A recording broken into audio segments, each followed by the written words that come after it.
If Photoshop is giving you an error, crash, glitch, or startup problem, don't worry. In this video, I'm going to walk you through the most effective fixes step by step so you can get back to editing as quickly as possible.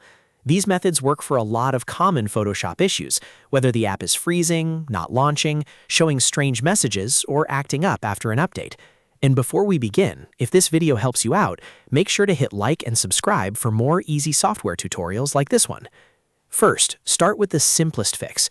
Restart Photoshop and try again.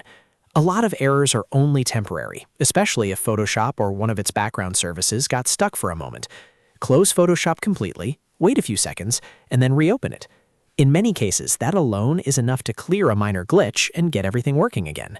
If Photoshop still won't behave, the next thing to do is force kill any glitched background tasks. Sometimes Photoshop doesn't fully close, and a hidden process keeps running in the background. On Windows, press Ctrl, Shift, and Escape to open Task Manager.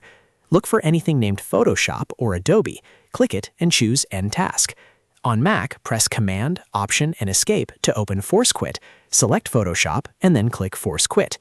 Once the background process is fully stopped, launch Photoshop again and test it.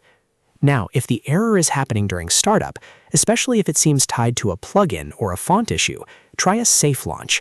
This is a great way to bypass damaged optional plugins or corrupted add-ons that might be causing the crash. First, close Photoshop completely, then hold down the Shift key on your keyboard, and while holding it, double-click the Photoshop icon to open the app. If you get a prompt asking whether you want to skip loading optional and third-party plugins, click Yes. This can often get Photoshop open when a bad plugin is blocking normal startup. Another very powerful fix is resetting the Photoshop Preferences cache. If Photoshop suddenly starts showing random error messages, broken tools, strange interface behavior, or repeated crashes, the Preferences file may be corrupted. To reset it, make sure Photoshop is closed. Then hold down Ctrl, Alt, and Shift on Windows, or Command, Option, and Shift on Mac, and launch Photoshop while holding those keys.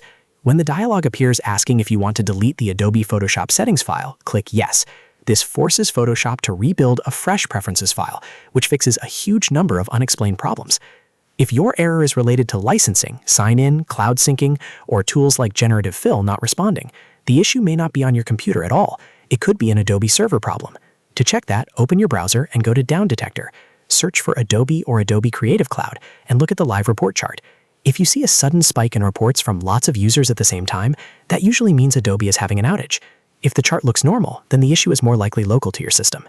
If you're dealing with visual errors like screen flickering, weird canvas artifacts, or crashes when using certain tools, then GPU acceleration may be the problem. In Photoshop, go to Edit, then Preferences, then Performance on Windows. On Mac, go to Photoshop, then Settings, then Performance. Look for the Graphics Processor Settings section and uncheck Use Graphics Processor. Click OK, then restart Photoshop. If that solves the issue, your graphics driver is probably the cause, and you should update your NVIDIA, AMD, or Intel drivers before turning GPU acceleration back on. So to quickly recap, if Photoshop gives you an error, start by restarting the app, then force quit any stuck background tasks, try a safe launch, reset preferences, check Adobe server status, and finally turn off GPU acceleration if the issue looks visual or graphics related. These are the fastest and most reliable fixes for a lot of common Photoshop problems.